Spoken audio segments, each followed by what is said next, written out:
ಅಂದ್ರೆ ನ್ಯಾಚುರಲ್ ಆಗಿ ಮಗು ನಿಲ್ಲೋದಿಲ್ಲ. ಸಮ್ ಪ್ರಾಬ್ಲಮ್ ಇರುತ್ತೆ ಅವರಿಗೆ, ಟ್ಯೂಬ್ ಅಲ್ಲಿ ಪ್ರಾಬ್ಲಮ್ ಇರಬಹುದು, ಅಥವಾ ವೀರ್ಯಾಣು ಬಹಳ ಕೌಂಟ್ ಮೋಟಿಲಿಟಿ ಎಲ್ಲ ಲೋ ಇರಬಹುದು. ಇಂಥ ಪೇಷಂಟ್ಸ್ಗೆ ನಾವು IVF ಅಂತ ತಗೊಂಡು ಹೋಗ್ತೀವಿ.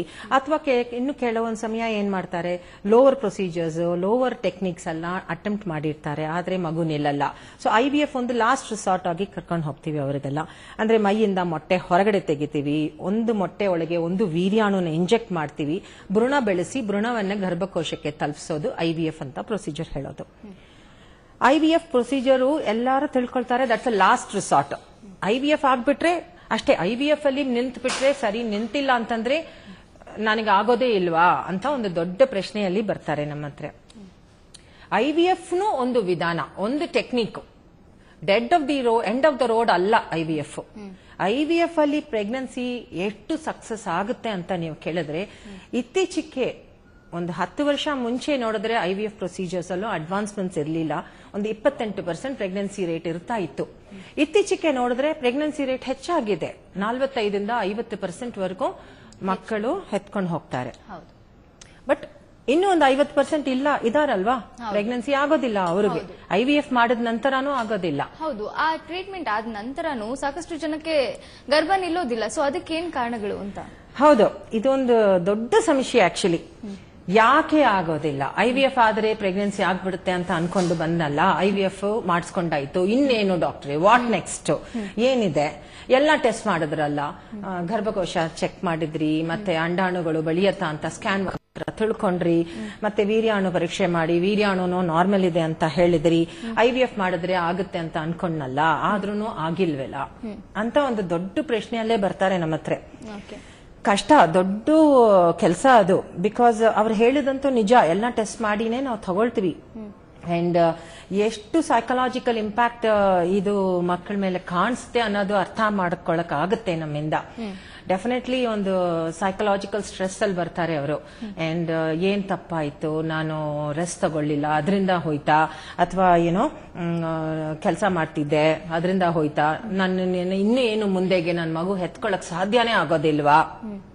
ಯಾರ್ ತಪ್ಪು, ನಮ್ಮ ಯಜಮಾನ್ರದ, ನನ್ನದ? ಯಾಕೆ ನಿಂತಿಲ್ಲ, ಯಾಕೆ ನನ್ನ ಬಾಡಿ ಆ ಭ್ರೂಣನ ಆಕ್ಸೆಪ್ಟ್ ಮಾಡ್ಕೊಂಡಿಲ್ಲ, ರಿಜೆಕ್ಟ್ ಮಾಡ್ಬಿಡ್ತು? ಇಂಥ ಒಂದು ಸೀರೀಸ್ ಆಫ್ ಒಂದು ಪ್ರಶ್ನೆಯಲ್ಲೇ ಬರ್ತಾರೆ ನಮ್ಮ ಹತ್ರ. ಸೊ ಇದನ್ನೆಲ್ಲ ಫಸ್ಟ್ ಆಫ್ ಆಲ್ ಅವ್ರನ್ನ ಸ್ಟ್ರೆಸ್ ಇಂದ, ನೆಗೆಟಿವಿಟಿ, ಒಂದು ಫೇಲ್ಯೂರ್ ಆಯ್ತು ಅಂತಂದ್ರೆ ಖಂಡಿತವಾಗಿ ಇಟ್ಸ್ ಅನ್ ಎಮೋಷನಲ್ ಬರ್ಡನ್. ಕಾಸು ಬೇರೆ ಅಷ್ಟು ಖರ್ಚು ಮಾಡಿದ್ದಾರೆ, ಖರ್ಚಾಗಿದೆ ಹಣದು. ಸೊ ಇದನ್ನೆಲ್ಲ ನಾವು ಅರ್ಥ ಮಾಡ್ಕೊಂಡು ಯಾಕೆ ತಪ್ಪಾಯ್ತು, ಎಲ್ಲಿ ತಪ್ಪಾಯ್ತು, ಗರ್ಭಕೋಶ ರಿಜೆಕ್ಟ್ ಮಾಡ್ಬಿಡ್ತಾ ಭ್ರೂಣಾನೇ, ಅಥವಾ ಭ್ರೂಣಾನೇ ಫರ್ದರ್ ಆಗಿ ಡೆವಲಪ್ ಆಗಿರ್ಲಿಲ್ವೋ? ಭ್ರೂಣ ಅನ್ನೋದು ಅಂಡಾಣು ವೀರ್ಯಾಣು ಸೇರಿದ ಮೇಲೆ ಫಾರ್ಮ್ ಆಗೋದು ಭ್ರೂಣ ಅನ್ನೋದು. ಸೊ ನಾವು ಯಾವ ಸ್ಟೇಜ್ ಅಲ್ಲಿ ಅದನ್ನ ಗರ್ಭಕೋಶಕ್ಕೆ ತಲುಪಿಸ್ತೀವಿ ವಾಪಸ್ ಅಂತಂದ್ರೆ 2 ಸೆಲ್ ಡಿವೈಡ್ ಆಗಿರತ್ತೆ, ಅಥವಾ 4 ಸೆಲ್ ಡಿವೈಡ್ ಆಗಿರತ್ತೆ ಅಷ್ಟೇ. ಅದೇನು ಅರ್ಥ ಮಾಡ್ಕೊಳ್ಳೋಬೇಕಾಗಿರೋದು ಏನಂತಂದ್ರೆ, IVF ಅಂತಂದ್ರೆ ಮಗು ಫುಲ್ ಫಾರ್ಮ್ ಮಾಡಿ ನಾವು ಒಳಗೆ ಹಾಕ್ತಾ ಇಲ್ಲ. So it is only a cell division stage. ಅಲ್ಲಿಂದ ಫರ್ದರ್ ಆಗಿ ಡಿವಿಷನ್ ಆಗ್ತಾನೆ ಇರಬೇಕು. ಆ ಡಿವಿಷನ್ ತಪ್ಪಾಯ್ತಾ, ಎಲ್ಲಾನು ಡಿವಿಷನ್ ಆಗದೆ ಆ ಭ್ರೂಣಗಳು ಮಿಸ್ ಆಯ್ತಾ, ಇದೆಲ್ಲಾನೇ ನಾವು ಕಂಡುಹಿಡಿಬೇಕು ಫರ್ದರ್ ಆಗಿ. ಓಕೆ, ಈಗ ಟ್ರೀಟ್ಮೆಂಟ್ ಆದ ನಂತರನು ಕೆಲವ್ರಿಗೆ ಏನು ಮೇಜರ್ ಆಗಿ ಅದು ಬಿಟ್ಟು ಈಗ ಫಿಸಿಕಲ್ ಆಗಿ ಏನಾದ್ರೂ ಪ್ರಾಬ್ಲಮ್ ಇರತ್ತ ಅವ್ರಿಗೆ, ಯಾಕೆ ನಿಲ್ಲಲ್ಲ ಗರ್ಭ ಅಂತ? ಫಿಸಿಕಲ್ ಪ್ರಾಬ್ಲಮ್ಸ್ ಇದೆ, ಇವರೆಲ್ಲ ಫಿಸಿಕಲ್ ಪ್ರಾಬ್ಲಮ್ಸ್ ಇಲ್ಲ ಅಂತ ಹೇಳಕ್ ಆಗಲ್ಲ. ಏನೋ ಒಂದು ಪ್ರಾಬ್ಲಮ್ ಇರಬಹುದು. ಅಫ್ಕೋರ್ಸ್ ಅದನ್ನೆಲ್ಲ ನಾನು ಹೇಳಿದ ತರ ಮುಂಚೆನೆ ಅದನ್ನ ನಾವು ಮುಂಚೆ ಟೆಸ್ಟ್ ಮಾಡ್ತೀವಿ. ಇವಾಗ ಗರ್ಭಕೋಶ, ಒಂದು ಭ್ರೂಣ ಗರ್ಭಕೋಶಕ್ಕೆ ಬಂದು ಸೇರೋ ಟೈಮ್ಗೆ ಆ ಭ್ರೂಣ ಗರ್ಭಕೋಶಕ್ಕೆ ಅಂಟ್ಕೋಬೇಕು. ಹೌದು, ಇದು ಎರಡೂ ಒಂದು ಬ್ಯೂಟಿಫುಲ್ ಸಿಂಕ್ರೊನೈಸ್ಡ್ ಆಕ್ಟಿವಿಟಿ. ಇದು ಎರಡಕ್ಕೂ ಒಂದು ಡೈಲಾಗ್ ನಡೆಯುತ್ತೆ. ಆ ಭ್ರೂಣಕ್ಕೂ ಆ ಗರ್ಭಕೋಶಕ್ಕೂ ಒಂದು ಫ್ಯಾಂಟಾಸ್ಟಿಕ್ ಡೈಲಾಗ್ ನಡಿಬೇಕು. ಆ ಡೈಲಾಗ್ ನಡೆದ್ರೇನೆ ಆ ಗರ್ಭಕೋಶ ಆ ಭ್ರೂಣನ ಅಕ್ಸೆಪ್ಟ್ ಮಾಡ್ಕೊಳ್ಳುತ್ತೆ. ಆಯ್ತು, ಸೊ ಇದನ್ನ ನಾವು ಟೆಸ್ಟ್ ಮಾಡ್ತೀವಿ. ಬಟ್ ಏನೇನ್ ಟೆಸ್ಟ್ ಮಾಡ್ತೀವಿ ಇವಾಗ ನಮ್ಗೆ ಅವೈಲೇಬಲ್ ಟೆಸ್ಟ್ ಏನಂತಂದ್ರೆ, ಗರ್ಭಕೋಶ ಲೈನಿಂಗ್ ಚೆನ್ನಾಗಿದ್ಯಾ, ಚೆನ್ನಾಗಿ ಬೆಳಿತಾ ಇದೆಯಾ ಲೈನಿಂಗ್, ಆ ಭ್ರೂಣನ ಅಂಟಿಸ್ಕೊಳ್ಳಕ್ಕೆ ಅದಕ್ಕೆ ಶಕ್ತಿ ಇದೆಯಾ, ಸ್ಟ್ರಕ್ಚರಲಿ ನಾರ್ಮಲಾ, ಫಂಕ್ಷನಲಿ ನಾರ್ಮಲಾ ಅಂತ ಅರ್ಥ ಮಾಡ್ಕೊಳ್ಳಕ್ ಸಾಧ್ಯ. ಎರಡನೇದು, ಅಂಡಾಣುಗಳು ಚೆನ್ನಾಗಿ ಬೆಳೆಯಕ್ಕೆ ಒಳ್ಳೆ ಔಷಧಿಗಳು ಕೊಡ್ತೀವಿ, ಗುಡ್ ಡ್ರಗ್ ಪ್ರೋಟೋಕಾಲ್ಸ್ ಫಾಲೋ ಮಾಡ್ತೀವಿ. ಬೇಸಿಕ್ ಆಗಿ ಅವರಿಗೆ ಬೇರೆ ಏನಾದ್ರೂ ಪ್ರಾಬ್ಲಮ್ ಇದೆಯಾ, ಅಂಡಾಶಯದಲ್ಲಿ ಪ್ರಾಬ್ಲಮ್ ಇದೆಯಾ, ಅಂಡಾಣು ಬೆಳವಣಿಗೆ ಆಗೋದ್ರಲ್ಲಿ ಗಂಡಸರ ಹಾರ್ಮೋನ್ಸ್ ಹೆಚ್ಚಿರುತ್ತೆ, PCO ಅಂತ ಹೇಳ್ತೀವಿ ಅದಕ್ಕೆ. ಪಾಲಿಸಿಸ್ಟಿಕ್ ಪ್ರಾಬ್ಲಮ್ ಇದ್ರೆ ಅದನ್ನ ಕರೆಕ್ಟ್ ಮಾಡ್ತೀವಿ ಮುಂಚೆನೆ. ಬೇರೆ ಏನಾದ್ರೂ ಎಂಡೋಮೆಟ್ರಿಯೋಸಿಸ್ ಅಂತ ಪ್ರಾಬ್ಲಮ್ ಇದ್ರೆ ಇದನ್ನೆಲ್ಲ ನಾವು ಕರೆಕ್ಟ್ ಮಾಡ್ಕೊಂಡೇ ಹೆಜ್ಜೆ ಇಡೋದು. ಆಯ್ತಾ? ಅದೇ ತರ ವೀರ್ಯಾಣು ಸ್ಪರ್ಮ್ ಅಲ್ಲಿ ಸಾಮಾನ್ಯವಾಗಿ ಜನ ತಿಳ್ಕೊಳ್ತಾರೆ ಸ್ಪರ್ಮ್ ಕೌಂಟ್ ಟು ಮೋಟಿಲಿಟಿ ಇರಬೇಕು ಅಂತ. ಬಟ್ ಒಂದು 3ನೇ ಪ್ಯಾರಾಮೀಟರ್ ಇದೆ. ಸ್ಪರ್ಮ್ಗೆ ಕೌಂಟ್ ಮೋಟಿಲಿಟಿ ಇಲ್ಲ ಅಂತಂದ್ರೂ IVF ಮಾಡಕ್ ಸಾಧ್ಯ. ಯಾಕೆಂತಂದ್ರೆ IVF ಅಲ್ಲಿ ನಾವೇನ್ ಮಾಡ್ತೀವಿ, ಇಕ್ಸಿ ಅಂತ ಹೇಳ್ತೀವಿ, ಒಂದು ಮೊಟ್ಟೆ ಒಳಗೆ ಒಂದು ವೀರ್ಯಾಣು ಇಂಜೆಕ್ಟ್ ಮಾಡ್ತೀವಿ. ಸೊ ಒಂದೊಂದು ವೀರ್ಯಾಣು ಸಿಕ್ಕಿದ್ರೆ, ಒಳ್ಳೆ ವೀರ್ಯಾಣು ಸಿಕ್ಕಿದ್ರೇನೆ ಸಾಕು. ಆದ್ರೆ ಅದು ಒಳ್ಳೆ ವೀರ್ಯಾಣು ಆಗಿರಬೇಕು. ಕ್ವಾಲಿಟಿ ಅನ್ನೋದು ಒಂದು ಬಹಳ ಇಂಪಾರ್ಟೆಂಟ್ ಪ್ಯಾರಾಮೀಟರ್. ಮಾರ್ಫಾಲಜಿ ಅಂತ ಹೇಳ್ತೀವಿ ಅದಕ್ಕೆ. ಒಂದು ವೀರ್ಯಾಣುಗೆ ಒಂದು ತಲೆ ಇದೆ, ಒಂದು ಬಾಲ್ ಇದೆ, ಕತ್ತಿದೆ. ಸೊ ಇದು 3 ಯಾವ ರೇಷಿಯೋದಲ್ಲಿ ಇರಬೇಕು, ಯಾವ ಸೈಜ್ ಅಲ್ಲಿ ಇರಬೇಕು, ಯಾವ ಫಾರ್ಮೇಶನ್ ಅಲ್ಲಿ ಇರಬೇಕು ಅನ್ನೋದೆಲ್ಲ ಪ್ಯಾರಾಮೀಟರ್ಸ್ ಇದೆ. ಇದೆಲ್ಲ ನಾರ್ಮಲ್ ಇದ್ರೇನೆ ಅಂಡಾಣು ಒಳಗೆ ಹಾಕಿದ ನಂತರನೂ ಅದು ಫರ್ಟಿಲೈಸ್ ಆಗಕ್ಕೆ ಚಾನ್ಸಸ್ ಇರುತ್ತೆ. ಸೊ ಇದೆಲ್ಲ ಸಾಮಾನ್ಯವಾಗಿ ಎಕ್ಸ್ಟರ್ನಲ್ ಆಗಿ ನಾವು ಟೆಸ್ಟ್ ಮಾಡಿನೇ ಜನರಲಿ IVF ಗೆ ತಗೊಳ್ತೀವಿ. ಇದೆಲ್ಲ ದಾಟಿ ತಪ್ಪಾಗುತ್ತೆ. ಇದೆಲ್ಲ ದಾಟದ್ಮೇಲೆನೋ ನಾನು ಮುಂಚೆ ಹೇಳಿದ ತರ ಆ ಫರ್ಟಿಲೈಸ್ ಆಗಿ ಆ ಭ್ರೂಣ ಫಾರ್ಮೇಶನ್ ನಡೀತಿರ್ಬೇಕಾದ್ರೆ ಕೆಲವೊಂದು ಕ್ರೋಮೋಸೋಮಲ್ ಅಬ್ನಾರ್ಮಲಿಟೀಸ್ ಆಗಕ್ಕೆ ಚಾನ್ಸಸ್ ಇದೆ. ಏನಾಗುತ್ತೆ, ಭ್ರೂಣ ಡಿವೈಡ್ ಆಗುತ್ತೆ, ಮಲ್ಟಿಪ್ಲೈ ಆಗುತ್ತೆ. ಸೆಲ್ಗಳು, ಒಂದು ಸೆಲ್ 2 ಸೆಲ್ ಆಗುತ್ತೆ, 2ರಿಂದ 4, 4ರಿಂದ 8 ಈ ತರ ಮಲ್ಟಿಪ್ಲೈ ಆಗ್ತಾ ಇರುತ್ತೆ. ಆ ಮಲ್ಟಿಪ್ಲಿಕೇಶನ್ ಪ್ರಾಸೆಸ್ ಅಲ್ಲಿ ಒಂದು ಸೆಲ್ ಇಂದ 2 ಸೆಲ್ ಆಗುವಾಗ ಅದರದ್ದು ಕ್ರೋಮೋಸೋಮಲ್ ಮೆಟೀರಿಯಲ್ 2 ಸೆಲ್ಗೂ ಸರಿ ಭಾಗವಾಗಿ ಹೋಗ್ಬೇಕು.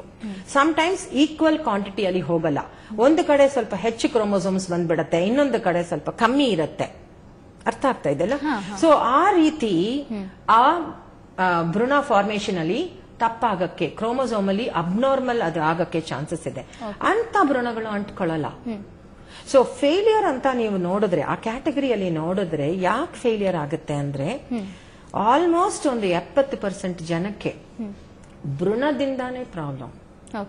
ಭ್ರೂಣದಿಂದ ಕ್ರೋಮೋಸೋಮಲ್ ಅಬ್ನಾರ್ಮಲಿಟೀಸ್, ಆ ಭ್ರೂಣ ಡಿವಿಷನ್ ಸರಿಗ ಆಗೋದಿಲ್ಲ ಅಥವಾ ಅಬ್ನಾರ್ಮಲ್ ಆಗಿ ಆಗ್ತಾ ಇರತ್ತೆ. ಹಾಗಾಗಿ ಅದು ಅಂಟ್ಕೊಳ್ಳೋ ಸ್ಟೇಜ್ ವರೆಗೂ ಕೂಡ ಹೋಗೋದಿಲ್ಲ. ಇನ್ನೂ ಒಂದು 25-30% ಜನಕ್ಕೇನೆ ಅಂಟ್ಕೊಂಡಿದ್ದ ಮೇಲೆ ಗರ್ಭಕೋಶ ಅದು ಆಕ್ಸೆಪ್ಟ್ ಮಾಡ್ಕೊಂಡ್ಬಿಟ್ಟಿದೆ, ಆದ್ರೆ ಮುಂದುವರ್ಸ್ಕೊಂಡು ಹೋಗಕ್ ಆಗ್ಲಿಲ್ಲ, ರಿಜೆಕ್ಟ್ ಮಾಡ್ತು ಫಾರ್ ಸಮ್ ರೀಸನ್. ಗರ್ಭಕೋಶ ಕಾರಣ will be only 20-25, smaller portion. Major portion ಭ್ರೂಣ. ಸೊ ಭ್ರೂಣವನ್ನೇ ಹೇಗೆ ಮತ್ತೆ ಸೆಲೆಕ್ಟ್ ಮಾಡೋದು, that is a major question. ಇವಾಗ ಇದ್ರದ್ದು ಒಂದು ಉತ್ತರ ಸಿಕ್ಬಿಟ್ರೆ ಇನ್ನು ಬರೋ ಕಾಲಕ್ಕೆ ಖಂಡಿತವಾಗಿ IVF ಪ್ರೆಗ್ನೆನ್ಸಿ ರೇಟ್ ಇವಾಗ ಆಲ್ರೆಡಿ ನಾವು 28% 10 years ಬ್ಯಾಕ್ ಇದ್ವಿ. 10 years ನಾನು ಪ್ರಾಕ್ಟೀಸ್ ಸ್ಟಾರ್ಟ್ ಮಾಡುವಾಗ ಅಷ್ಟೇ ಇದ್ದಿದ್ದು. ಇವಾಗ ನೋಡಿದ್ರೆ IVF ಪ್ರೆಗ್ನೆನ್ಸಿ ರೇಟ್ ಆಲ್ರೆಡಿ 40-45% ವರೆಗೂ ಮೇಲ್ ಬಂದಿದೆ. ಇನ್ನು ಈ PGS ಅಂತ ಹೊಸ ವಿಧಾನ ಇವಾಗ ಬರ್ತಾ ಇದೆ. ಸೊ ಈ ಟೆಕ್ನಿಕ್ ಬಂದ ಮೇಲೆ ಆ ಭ್ರೂಣ ಯಾವ ಭ್ರೂಣ ನಾರ್ಮಲ್, ಯಾವ್ದು ಅಬ್ನಾರ್ಮಲ್ ಅಂತ ನೋಡಕ್ ಸಾಧ್ಯ. ಅಬ್ನಾರ್ಮಲ್ ಭ್ರೂಣನ ಮಾತ್ರ ನಾವು ಸೆಲೆಕ್ಟ್ ಮಾಡಿಕೊಂಡು ಕರೆಕ್ಟ್ ಟೈಮ್ಗೆ ಗರ್ಭಕೋಶಕ್ಕೆ ಹಾಕ್ಬಿಟ್ರೆ acceptance of the uterus and that embryo ತುಂಬಾ ಚೆನ್ನಾಗಿರುತ್ತೆ. ಪ್ರೆಗ್ನೆನ್ಸಿ ರೇಟ್ 40ರಿಂದ 60 ಅಥವಾ 70% ವರೆಗೂ ಕೂಡ ಹೋಗೋಕೆ ಚಾನ್ಸಸ್ ಇದೆ. ಓಕೆ ಡಾಕ್ಟರ್, ಏನಂದ್ರೆ ಈಗ IVF ಟ್ರೀಟ್ಮೆಂಟ್ ಆದ ನಂತರ ಸಾಕಷ್ಟು ಜನ ಈಗ ಬಂಜೆತನದಿಂದ ಬಳಲ್ತಾ ಇರ್ತಾರೆ. ಸರಿ, ಆ ಟ್ರೀಟ್ಮೆಂಟ್ ತಗೊಂಡ ನಂತರ ಏನಂದ್ರೆ ಅವರು ಆ ಟ್ರೀಟ್ಮೆಂಟ್ ತಕ್ಕನಂತೆ ಇರೋದಿಲ್ಲ. ಸೊ ಬೆಡ್ ರೆಸ್ಟ್ ಮಾಡೋದಿಲ್ಲ, ಮತ್ತೆ ಆಹಾರ ಪದ್ಧತಿಲಿ ಆಗಿರ್ಬೋದು. ಸೊ ಇದೆಲ್ಲ ಯಾವ ರೀತಿ ಪ್ರಾಬ್ಲಮ್ ಆಗುತ್ತೆ ಅಂತ? ಇದು ಒಂದು ದೊಡ್ಡ ರಾಂಗ್ ಕಾನ್ಸೆಪ್ಟ್ ಇದೆ ಅಂತಾನೆ ಹೇಳ್ಬೇಕು. ಬೆಡ್ ರೆಸ್ಟ್ IVF ಆದ್ಮೇಲೆ ಮೆನಿ ಪೇಷಂಟ್ಸ್ ಬಂದು ಕೇಳ್ತಾರೆ, ಹಾಗಾದ್ರೆ ನಾನು ಕೆಲಸ ಮಾಡಕ್ ಆಗಲ್ವಾ, ಅಂಡ್ ಹಾಗೆ ಮಲಗಿರ್ಬೇಕಾ, ಬೆಡ್ ರೆಸ್ಟ್ ಅಲ್ಲೇ ಇರ್ಬೇಕಾ, ಬೆಡ್ ಪ್ಯಾನ್ ಇಟ್ಕೋಬೇಕಾ, ಇಂಥದೆಲ್ಲ ಪ್ರಶ್ನೆ ಕೇಳ್ತಾರೆ. ಆ ರೀತಿ ಫಸ್ಟ್ ಆಫ್ ಆಲ್ ಅದು ಒಂದು ಮಿತ್ತು. ಆ ತರ ಒಂದು ಕಾನ್ಸೆಪ್ಟೇ ಇಲ್ಲ. ಬೆಡ್ ರೆಸ್ಟ್ ಅಂತದೆಲ್ಲ ನಾವು ಯಾರಿಗೂ ಹೇಳೋದೇ ಇಲ್ಲ. ಬೆಡ್ ರೆಸ್ಟ್ ಇಂದ ಅಂಟ್ಕೊಳ್ಳುತ್ತೆ ಒಂದು ಭ್ರೂಣ ಗರ್ಭಕೋಶಕ್ಕೆ ಅಂದ್ರೆ ಬಹಳ ಸುಲಭ ಆಯ್ತು. ಎಲ್ರಿಗೂ ಒಂದು ಭ್ರೂಣ ಒಳಗಡೆ ತಲುಪಿಸಿ ಮಲ್ಕೊಂಡಿರ್ರಿಮಾ ಅಂದ್ರೆ ಎಲ್ಲರಿಗೂ ಆಗ್ಬೇಕಿತ್ತಲ್ಲ, ಆಗೋದಿಲ್ಲ ಅಲ್ವಾ? ಸೊ ಇದು ಬೆಡ್ ರೆಸ್ಟ್, ಡಯಟ್, ಮತ್ತೆ ಎಕ್ಸರ್ಸೈಸ್, ಡೈಲಿ ಆಕ್ಟಿವಿಟೀಸ್, ಈ ವಿಚಾರಗಳನ್ನೆಲ್ಲ ದಾಟಿ ನಡೆಯೋ ಒಂದು ಕೆಲಸ ಇಂಪ್ಲಾಂಟೇಶನ್ ಅಂತ ಹೇಳೋದು. ಅದ್ರದ್ದು ಡೈಲಾಗ್ ಇಸ್ ಸಮಥಿಂಗ್ ಬ್ಯೂಟಿಫುಲ್. ಇನ್ನೂ ಅದರದ್ದು ರಿಸರ್ಚ್ ನಡೀತಾನೆ ಇದೆ. Over so many years IVF practice ಶುರು ಆಗಿದ್ದಾನು ಇಲ್ಲಿವರೆಗೂ ಕೂಡ ರಿಸರ್ಚ್ ಮಾಡ್ತಾನೆ ಇದೆ. ಏನ್ ಫ್ಯಾಕ್ಟರು, ಏನ್ ಹೆಲ್ಪ್ ಮಾಡುತ್ತೆ ಒಂದು ಭ್ರೂಣ ಗರ್ಭಕೋಶಕ್ಕೆ ಅಂಟ್ಕೊಳ್ಳಕ್ಕೆ ಅನ್ನೋದನ್ನಲ್ಲಿ ರಿಸರ್ಚ್ ನಡೀತಿದೆ. ಸೊ ಇದನ್ನೆಲ್ಲ ದಾಟಿ ನಡೆಯೋದು ಇಂಪ್ಲಾಂಟೇಶನ್. ನಮ್ಮಿಂದ ಸಾಧ್ಯ ಕರೆಕ್ಷನ್ ಕೊಡೋದು ಅಂತಂದ್ರೆ ಎಗ್ ಕ್ವಾಲಿಟಿ, ಎಂಬ್ರಿಯೋ ಕ್ವಾಲಿಟಿ ಮತ್ತೆ ಗರ್ಭಕೋಶ ಲೈನಿಂಗ್ ನ ಆಪ್ಟಿಮಲ್ ಲೈನಿಂಗ್ ಕೊಡೋದು ಮಾತ್ರನೇ ಸಾಧ್ಯ. ಈ ರೆಸ್ಟ್, ಈ ಎಕ್ಸರ್ಸೈಸ್, ಇದೆಲ್ಲ ಡಯಟ್ ಇದೆಲ್ಲ ಕಂಟ್ರೋಲ್ ಮಾಡಲ್ಲ. ಓಕೆ ಡಾಕ್ಟರ್, ಇನ್ನಷ್ಟು ಮಾಹಿತಿಗಳನ್ನ ತಿಳ್ಕೊಳ್ಳೋಣ ಬಂಜೆತನಕ್ಕೆ ಕಾರಣಗಳನ್ನ. ಅದಕ್ಕೂ ಮುಂಚೆ ವೀಕ್ಷಕರೇ, ಡಿಯರ್ ಡಾಕ್ಟರ್ ಮುಂದುವರಿಯುತ್ತೆ ಒಂದು ಸ್ಮಾಲ್ ಬ್ರೇಕ್ ನ ನಂತರ.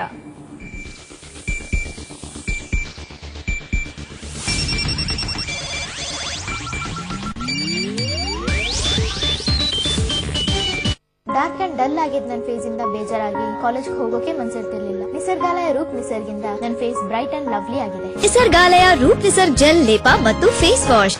ಈಗೇನ್ ಮಾಡ್ಲಿ? ನೀನು ಇನ್ಸ್ಟ್ರಕ್ಟರ್ ಅಲ್ವಾ? ನಿಮ್ಮ ಕ್ಯಾಪ್ ನೋಡಿ. ಏನಾಯ್ತು? ನಾನು ಇನ್ಸ್ಟ್ರಕ್ಟರ್ ಅಲ್ಲ. ಫೋನ್ ಲಾವಾ ಸಮರ್ಥಿಸುತ್ತಿದೆ ಐರಿಸ್ ಆಕ್ಸೈಡ್ ಆಕ್ಟಾಕೋರ್ ಪ್ರೊಸೆಸರ್ ಮತ್ತು 2GB RAM ಜೊತೆಗೆ. ಇದು ಮಲ್ಟಿ ಟಾಸ್ಕಿಂಗ್ ಮಾಡುತ್ತೆ ಮಿಂಚಿನ ವೇಗದಲ್ಲಿ. ಕಂಟ್ರೋಲ್ ಕಾಲಮ್ ನಿನ್ ಕಡೆ ಹೇಳಿ. Lava iris oxide, we put the art in smart.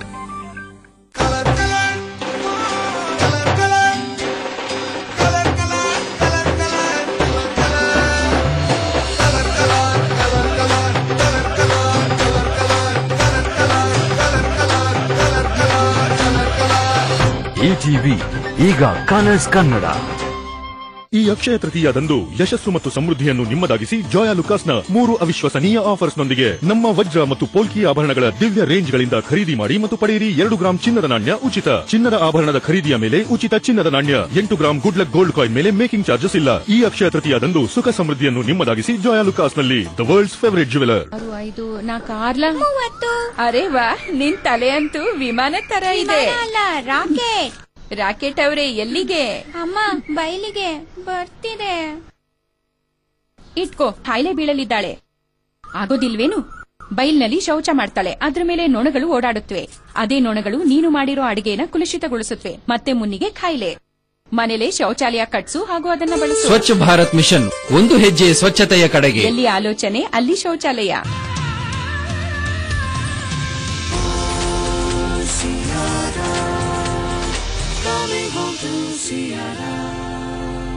ಹೊಸ rich cream hair colour Godrej expert ರಿಂದ ಅಳೆಯೋಕಿಲ್ಲ, ಮಿಕ್ಸ್ ಮಾಡಿ ಹಚ್ಚಿ ಅಷ್ಟೇ. ನೋ ಝಂझಾಟ, no mistake. Godrej expert rich cream hair colour.